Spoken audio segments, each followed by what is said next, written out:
চিহ্ন, ৬টি আলামত যে নারীর শরীরে বা দেহের ভিতরে থাকে, ইনশাআল্লাহ আল্লাহর ইচ্ছায় ওই ব্যক্তি, ওই নারী জান্নাতি হয়ে যাবে এবং ওই নারী দুনিয়াতে সুখ শান্তি পাবে, সুখী হবে, শান্তিতে থাকবে ইনশাআল্লাহ।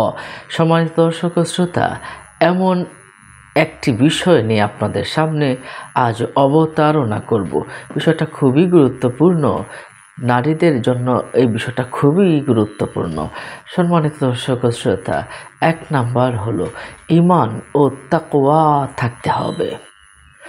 ঈমান যার ভিতরে নাই তার তো কিছু নেই, সে জাহান্নামে জ্বলবে, এটাই স্বাভাবিক, এটাই সত্য।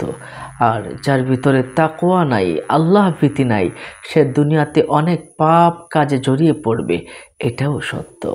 তাহলে কি করতে হবে?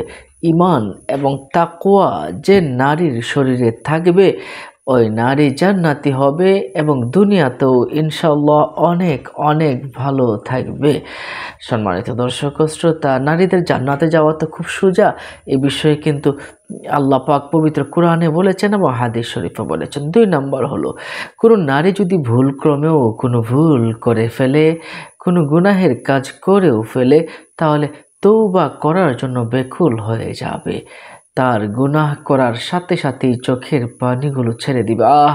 কি ভুল করে ফেললাম, আল্লাহ তুমি যদি আমাকে মাফ না করো, কার কাছে আমি ক্ষমা চাবো?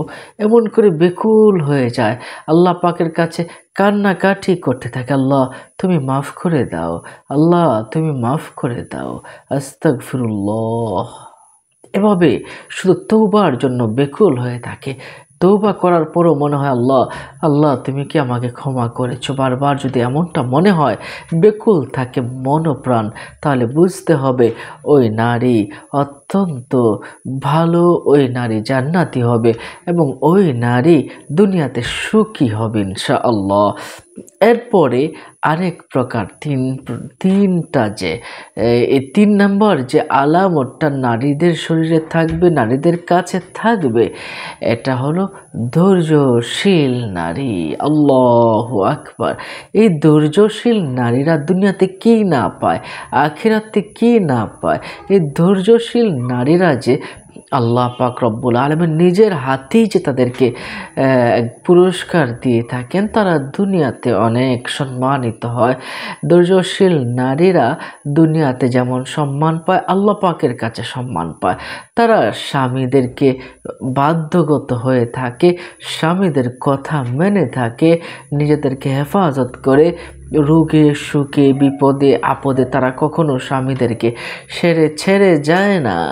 এমন নারীরা যে অনেক ভালো থাকে, তারা যে জান্নাতি হবেই হবে ইনশাআল্লাহ আল্লাহর ইচ্ছায়, এবং তারা যে দুনিয়াতে অনেক সুখ শান্তি পেয়ে থাকে, স্বামীদের অনেক ভালোবাসা পেয়ে থাকে। যে নারীরা অধৈর্য, তারা কি এই শান্তিটা পাবে? না, পাবে না। তারা তো স্বামীর মন জয় করতেই পারে না।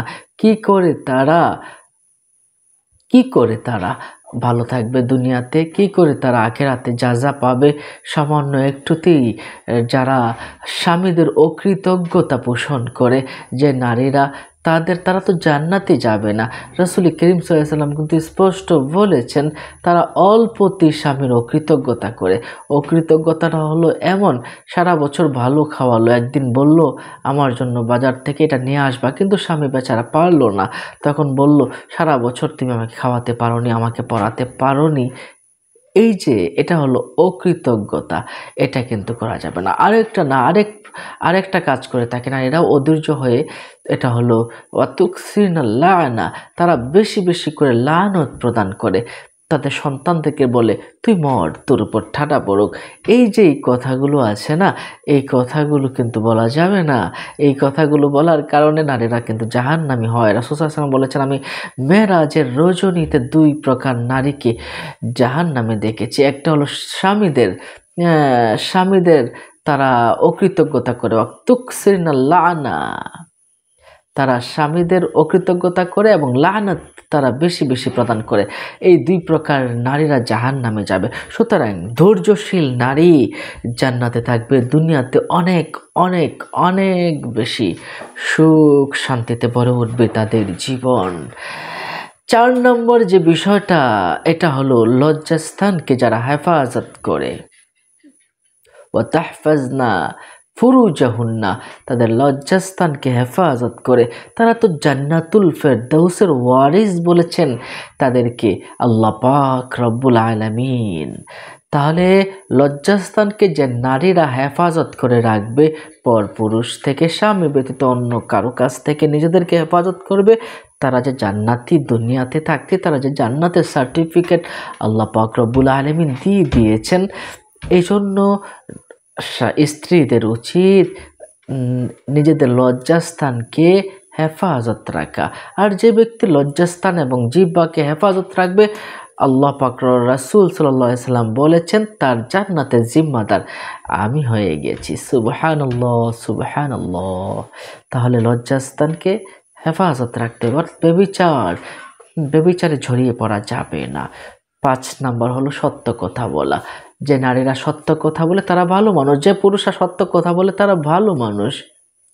যতই বিপদ আপদ আসুক না কেন, সুন্দর করে সাজিয়ে গুছিয়ে সত্য কথা বলা, এটাই একটা প্রকৃত ভালো মানুষের আলামত। 6 নম্বর হলো ওয়াদা যদি দিয়ে ফেলে তাহলে ওয়াদাকে পূর্ণ করা, এটাও ভালো নারীদের আলামত। তাহলে এই বিষয়গুলো আমাদের যদি করতে পারি তাহলে ইনশাআল্লাহ নারীরা জান্নাতে যাবে, তারা সুখী হবে, তারা ভালো থাকবে। হ্যাঁ, তাহলে 6টা বিষয় আমি আবারও এক নজর বলে দিচ্ছি। ঈমান ও তাকওয়াবান হতে হবে, তওবা করার জন্য বেকুল হয়ে থাকবে, ধৈর্যশীল নারী, লজ্জাস্থানকে হেফাজতকারী নারী এবং সত্য কথা বলা নারী এবং ওয়াদা দিলে পূর্ণ করা নারী। এই বিষয়গুলো যাদের ভিতর থাকবে তারা জান্নাতে যাবে। দুনিয়াতে সুখ শান্তিতে তাদের, দুনিয়াতে অনেক সুখ শান্তি তাদের ভরে উঠবে। নিশ্চয়ই বুঝতে পারছেন। অন্য মুমিন মুসলমান ভাইকে জানাতে, বন্ধুকে জানাতে শেয়ার করে দিন। আমাদের পরবর্তী ভিডিও পেতে সাবস্ক্রাইব করে আমাদের সাথেই থাকুন। ভালো থাকুন। আসসালামু আলাইকুম ওয়া রাহমাতুল্লাহি ওয়া বারাকাতুহু।